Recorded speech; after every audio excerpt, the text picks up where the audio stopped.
Hey guys, welcome to the All the Leads Mastermind call number 15. Today is March the 5th, 2015, and our normal host, Jim Sullivan, is in Snowshoe, West Virginia, having probably one of the most phenomenal powder days of the year. So here I am in Roanoke, and I'll be your host for the day. So we've got a few new folks on the call, and Rick had a success story, and we always like to open with good news. So Rick, if you don't mind, tell us about what you did in marketing-wise, what you did to get that lead to respond to you, and how you ended up with the listing. Yeah, so I've got actually two good leads from it. The first thing, Tammy, who is my angel, and she's my inside sales agent and kind of responsible for coordinating all this, she got the leads going. And then we did letters, so we mailed out a letter to, I think it was like 150 or so, that I hand signed them, and we pre-printed them out and sent them to everybody. I got two calls, literally like 3 days after the letters went out, and one of them was the one I'm talking about, where it was a nice property, about a $380,000 property in a nice part of town here, and they wanted me to come out. They didn't really understand the process. The father had passed away, and there was 5 kids, and so the executive of the estate's the one that called me, and I hooked him up with an estate sale company, and it just went really well. Couldn't have gone any better, actually. And the other call, actually, I'm doing a market analysis for him as well. I just haven't met with him personally yet. Rick, one of the things that I see, and I'm coaching people across the country now and kind of helping people who are stumbling, and it's not, what we find is most of the people who work the system are getting, for every 100 to 150 leads that you reach out to, you should list 2 houses. Mm-hmm. And the folks that aren't, what I find, and we, as I kind of pull their business apart and look at it, what I find is it's all about preparedness and confidence. And that's from the very beginning. If you go back on these calls, what I've always told everybody is get your why in place first, and get rock solid faith that you're the best person for the job. And that confidence comes through on the phone. It comes through in your letters. And your story is perfect. I mean, you had the estate sale company on deck. You knew what to say. You knew how the process worked, and you genuinely wanted to help them. And that's why you got it. I mean, it's here in my market. They're just come list to me. So the way I've designed my system is it's an inbound marketing. I don't do any outbound process. My phone rings, someone says, "Please help me," and I go list the house without competition. And that's how it's supposed to be. And so I love hearing those stories. It sounds like you're doing all the right things. And I am interested. Which letter did you use? Did you author your own letter, or did you use one of the ones we used? So is Tammy on the call? Yeah, I'm on here. We actually used your options letter. Okay. Yeah, so we used that for the first one. Well, that's great. We've had, it's funny. We've had great success with that letter in multiple markets, and it doesn't do really well in my market for some reason.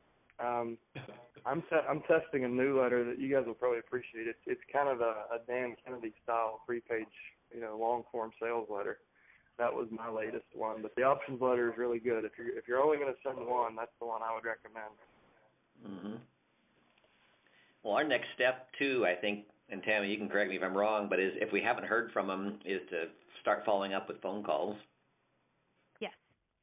Yeah, we're going to start dialing, and then we're going to do the once a week phone call or voice blast, and then every 30 days we're going to send the next letter.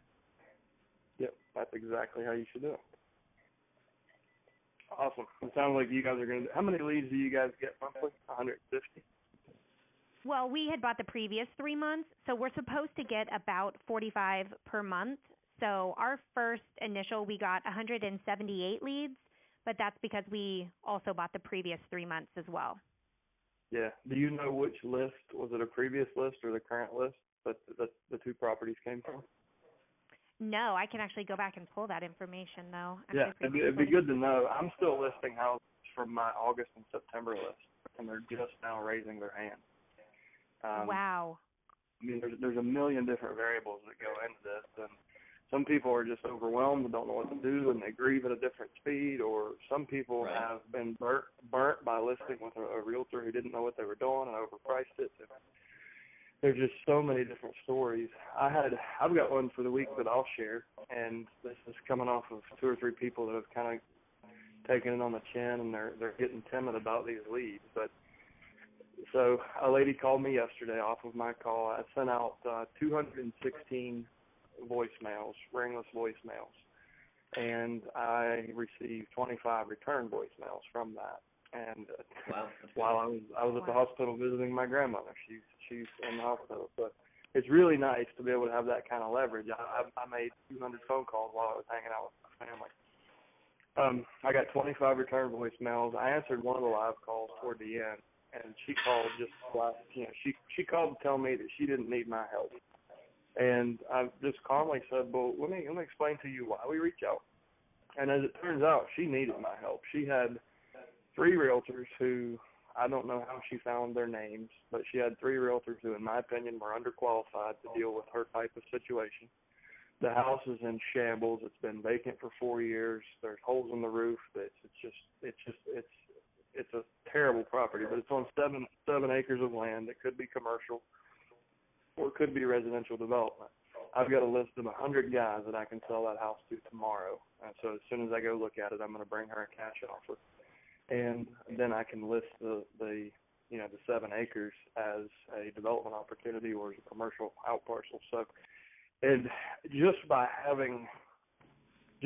providing some value to her, she called me just to give me an earful. Well, by the end of the conversation, we found out, she's from West Virginia and from whitewater rafting country, and we both lived in Tennessee, and we just had a great conversation. And it was all because I didn't let her rattle me. I knew that I reached out for the right reasons, and I knew that I could provide more value than the other 3 people she was threatening to call or telling me she was going to call. And now she's like, all right, well, I'm just going to work with you on this. Like at the end of the call, it was 180 degrees from the beginning of the call. And it was all because, we were able to, I was able to articulate that value in the first 30 seconds or so of the call. And for you, Lydia, you're listening, and you're probably like, oh, my gosh, I'm going to get blasted on the phone. You will. Yes. Not very often. It's not nearly as bad as expired prospecting. At least it's not in my market. You need to get real clear on what it is you do, because a lot of your phone calls are going to be, well, I got this letter from you. What is this all about? And if you listen on the Facebook page, that role play that I posted with Carl Feldstein, he's actually really good. He was pretty hard on me, and he was hostile like that in the beginning, and that's how a lot of those conversations will go. So listen to those role plays. I think Mastermind call number 12, I believe it was, had kind of an impromptu role play that we didn't plan. Would you repeat that? I think it's on call number 12. I broke into a role play with one of our members, and it was just kind of impromptu. And we had a really good call about, how to handle objections and what to do there. And I think we're trying to figure out an efficient way to set up a weekly role play call so people, team leaders and ISAs and single agents, and anyone can jump in and really, really get this down. Because I've found a lot of people who, when their marketing starts to work, they're still not quite sure what to say, and then they get discouraged in the first couple of calls. And you can't give up. You gotta. I'd say if you field 10 phone calls, you'll be an expert. Like, you'll know exactly what to say, how to set the appointment, and unless I reject the listing, so far I've listed 100% of my inbound calls because they truly want your help. Mm-hmm. Also, just so you know, excuse me, I just pulled up our probate list. One of ours is from the September probate, so definitely one of our previous. But one's from September, one's from December. So both of our calls so far, both of our listing appointments so far are from our previous 3-month contact. Yeah, well, that we bought. It's a good thing you did that. So we found the same thing. Like David Bryant, who's in Columbia, South Carolina, he bought 3 months previous, and his numbers were kind of crazy. He made 250 phone calls and set 25 listing appointments. And Wow. he hasn't made it back to these calls yet, and I think I know why. He's probably too busy out selling houses. So we're getting ready to do outbound calls, yeah. Well, Carl in Los Angeles, he's doing a 10-to-1 ratio as well. So, I mean, it's not unrealistic to think if you make 100 phone calls, you can set 10 listing appointments. It's just unbelievable. I mean, you make 100 expired calls, and you know you're lucky to have gotten an appointment. At least I am. So it's a really neat lead source, and it's when you get done with these people are just so grateful. I mean, I love it. Right. And it's all about perspective. It's how some people, you know, I had the one time that I've really been blasted, a realtor's husband passed away, and I didn't catch it on the list. I mailed her, and she just blasted me. And, you know, I blasted her right back. And I said, you know what, I think it's all a matter of perception, and let me help you understand why I do this. And I just laid it all out, and we're totally fine now. She's like, oh, well, that's actually really good. It's something different. It's something no one's ever seen. They probably haven't gotten a greeting card envelope in the mail with a letter from a realtor. And you just got to, you know, stand tall and be confident when they call, and they'll realize they've got the right person. So I can't wait to hear how your calls go. Hopefully you get a 10-to-1 ratio and list a half a dozen houses or more this week. That would be great. Are you guys going to send the options letter for the next two touches, or will you send that same letter 3 times? We were going to be sending letter 2 in 30 days. Let me see what that one was here. So that was our plan, was to send letter 2 in 30 days and then letter 3 30 days after that. And then we were going to follow your plan, your campaign of once a week, either leaving a voicemail or making a phone call, you know, where it's every other week. We don't have emails. I do see part of the campaign where it says to send out emails. Our leads do not have any emails on there, so that's for, and not everybody has access to software that can get emails. Some of our users are Vulcan 7 and Leads Today users.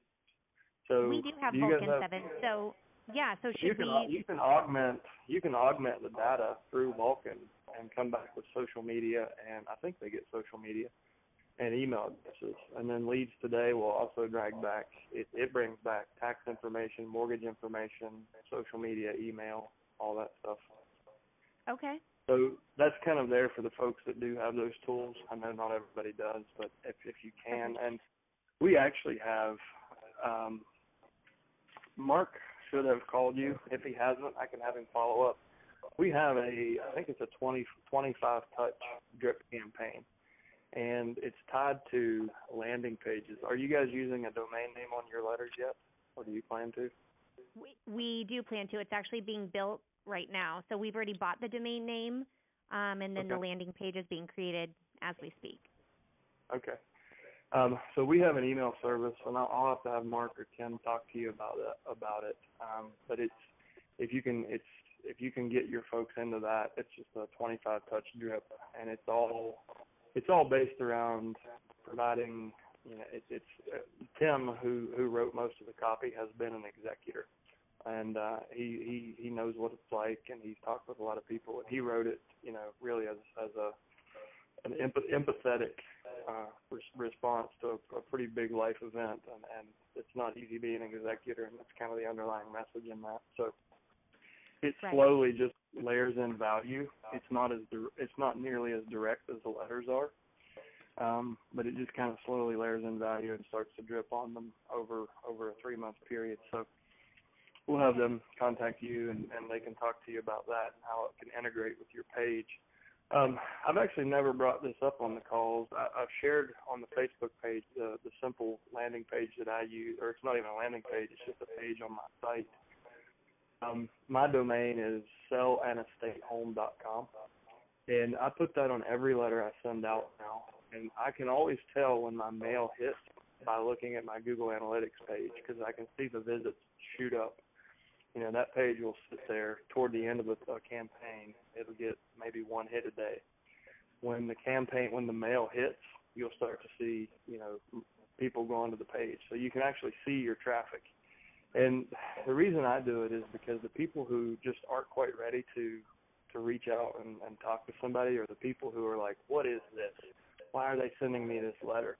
You know, what you want to try to get as much of that 30-second pitch that I was talking about on the phone. Try to capture that in your landing page and say, listen, here's who we are and this is why we do this. And you know, diffuse them on the front end. So when they do call, they already know what you do, why you do it, and why they call it, you know, they want to work with you. And that's actually worked really well for me. So it's just kind of an additional piece to the letter. So rather than sending 6 extra pages, I can plug in that one little link, and they go ahead and read read all that online. So that's a good thing to get in place. You guys are doing everything perfect. You listen so well. Well, thank you. And I just looked, and I did get an email from Mark, so I will reach back out to him about that 25 touch. I didn't realize we could get email addresses through Vulcan in order to send those out, so I'll have to figure out how that works. But yeah, we'll definitely use that resource as well, since, you know, we already use Vulcan for our expireds and FSBOs. Yeah. Are your leads being delivered through Vulcan? Yes. Yeah. Okay. Yes. Yeah, I think there's a way in there where you can select them and then hit append data or augment data, and it will bring that all in for you. We don't really support their tools, but I know they can do it. So just call those guys and say, hey, how do I get emails? Perfect. Okay. So, well, Lydia, is there anything you need to cover before you get started? Anything that you're not clear on? Well, I'm interested in this Vulcan. Do you have something similar to Vulcan, or what is Vulcan? I'm sorry. Vulcan 7 it's a prospecting platform. Most people use it for expired listings. So what it does, it wakes up every night and goes in and pulls your expired data, scrubs that against county records and new listings, and brings only the listings that haven't relisted or sold to the front. And then they've got a really incredible dialer built in. So it's the most efficient, probably the most efficient prospecting platform out there for expireds. We have a link with them, so we can push the data directly into the system, so you can have expireds and probates set up in the dialer, and you can have very efficient prospecting. And I think it's about $300 a month. I don't actually have Vulcan. What do you guys pay, Lydia? Or Rick? Is it 300? 250, no, 300? Tammy, we pay less than that, right? What do we pay? Yep, we pay $254 a month, and then for each additional dialer, it's $129 a month. So the first initial one is your most expensive, but if you add other people onto your team, which is what we are in the process of doing, each additional dialer is $129 a month. Thank you. Yeah, you're very welcome. And I think one thing, like when people sign up for Vulcan 7, it becomes part of their life. Like they never get rid of it. I don't think I've ever talked to anyone who hasn't integrated it forever. So it's a really cool tool. Yeah.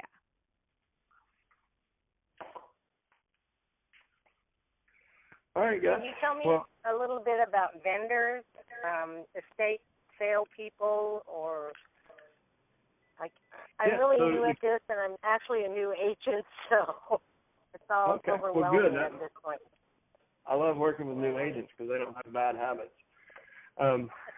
So what I just kind of do in the quick run through, I mean, the first thing you need to do is really sit down and say, okay, why am I doing this? What value am I providing?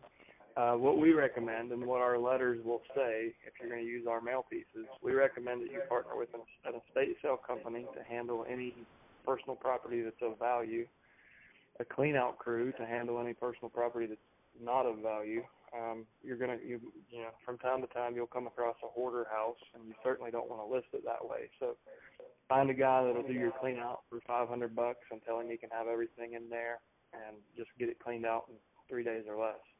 So you need that guy.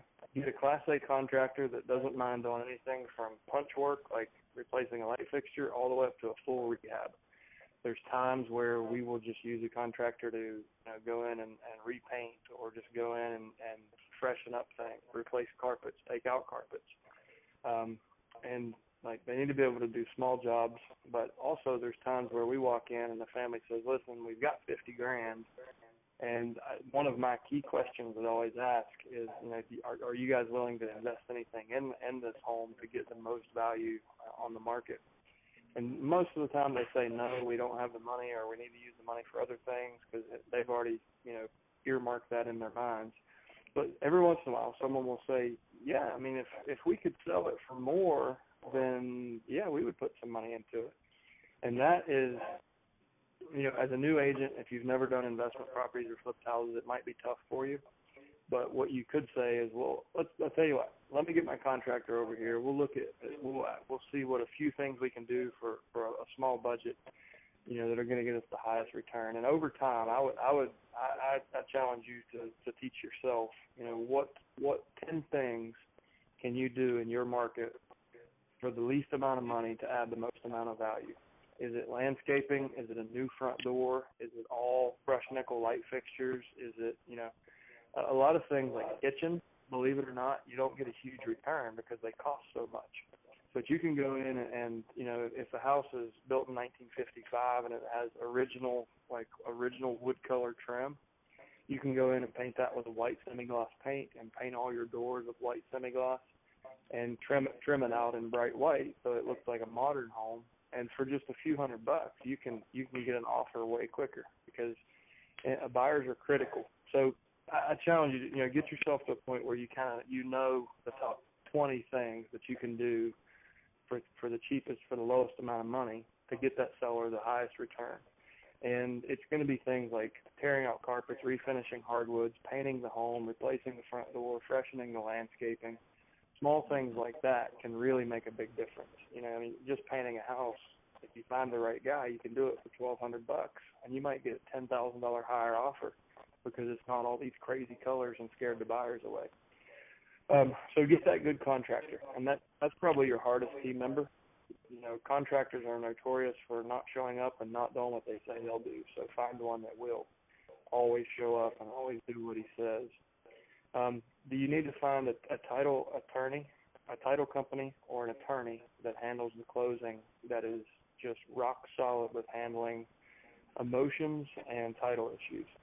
One of the things you're going to find when you get 5 or 6 heirs involved, and the higher price points, like Rick was just talking about, it's not as common. But below the 100,000 mark, when there are when there are more than one, if there's more than one sibling involved, you'll be surprised at what comes out of the woodwork when money becomes real. So you need to have a title attorney that can confidently and calmly handle title issues and handle the emotions of the siblings, and even write a scary letter here and there in case if he needs to calm people down and put them in their place. I've never had one that I couldn't fix. I've had some pretty impressive title messes and will disputes and different things like that. And because we had that attorney that had experience working on that type of deal, he took care of everything. So he took so much pressure off of me and my team. He did 20 hours of work on a transaction that I didn't have to do. Where if I wouldn't have had a qualified attorney or title company, I would have been the one scrambling to keep the deal together. But my guy took care of it for me. So make sure you get that person in place. So we've got, your clean out guy, your estate sale company, your contractor, your title guy. And then the other things are going to be people you may already have, like your photographer, your home stager, those people. Yes. The way we Sorry, someone have a question? No, but the way we talk about this group of people is we say, our team, our estate sale team, or our probate team, and the perception of the buyer is, holy crap, these people they've got all this stuff under one roof, and really it is. I mean, it's a group of people that they all know what I do and why I do it, and when I call, they know to get there, and they know what their part is, and they communicate with the seller just like they're on our team, and it's just seamless, and it sounds like that's exactly what Rick is doing in Boise. He had the estate sale company on deck. It wasn't like, well, give me a week, let me find you somebody. It was like, oh, well, here's the guy. He'll be calling you today. So those are kind of your key players and things to get in place. And I'll say this, don't overwhelm yourself with this. Like, don't overthink it. Just go to senior agent and say, hey, who do you know that is the best title attorney? Like, you ever had what's your biggest nightmare deal on title issues, and who helped you with it? Who's the best contractor that you trust that does your contingency punch work and your contracts? And those senior agents will, if you have a decent office or even agents from other offices, you should be able to get referrals from those people who have been there and done it before, and that'll help you build your team quickly. Mm-hmm. So one question I had that came up during my presentation to them that I wasn't sure of the answer was, there's 5 heirs, I guess, 5 siblings that are in charge of this. The one who is the executor I talked to, and he's in charge of everything. But they were wondering, are there capital gains taxes when they sell the house? I said, well, I'm pretty sure there'll be inheritance taxes, but I don't know about capital gains. But have you run across that before, and what do you know about that? I have not. I haven't really had anyone ask that question. I mean, there are or could be inheritance taxes. I don't think, and I'm not a CPA, but I don't think when you inherit money there is a capital gains tax on that because it's gifted funds. Right. I don't know. I mean, I know that you can. It's roughly $13,000 a year. A living family member you can receive from a living family member without any tax implication. Okay. So it could be any amount over $13,000 is taxable at the federal level. That's a really good question. I would talk to your CPA and get that answer. I'm kind of embarrassed that I don't have it. I've never been asked that. Yeah, that's funny. That's my first one, and they asked me that question. I had everything else dialed. I was ready, and I was like, I don't know, but I'll find out for you. Marble mouse. Yeah. So, but. Yeah, and you come across these. Some markets have, I don't know how your market is, but in some markets you actually can't convey title until the probate is complete, and that's not how it is in my market. We sell the assets, and then the money goes back into the estate, and then it's settled out and closed. I know Jim Sullivan has come across this where the court basically said the house can't close until the probate settled, and then the house closes. So you're going to have variances from market to market and different answers to those questions. Just show up here, show up here and start to listen, Lydia, and listen to what other people have said, what questions have stumped them. What we recommend too, if you haven't done it and you're totally new to probate, go to your county courthouse and sit down with the probate clerk. And you just say, listen, I'm really, really passionate and interested in helping these people. I understand the challenges. Could you please just walk me through kind of from start to finish what my clients will be going through so I can help manage their expectations before they come see you or while they're working with you. And what you're really telling that person is, how can I make their life easier, and understand the whole process. So. Yeah. All right, guys. Well, we're past 1:30. Does anyone else have any other questions?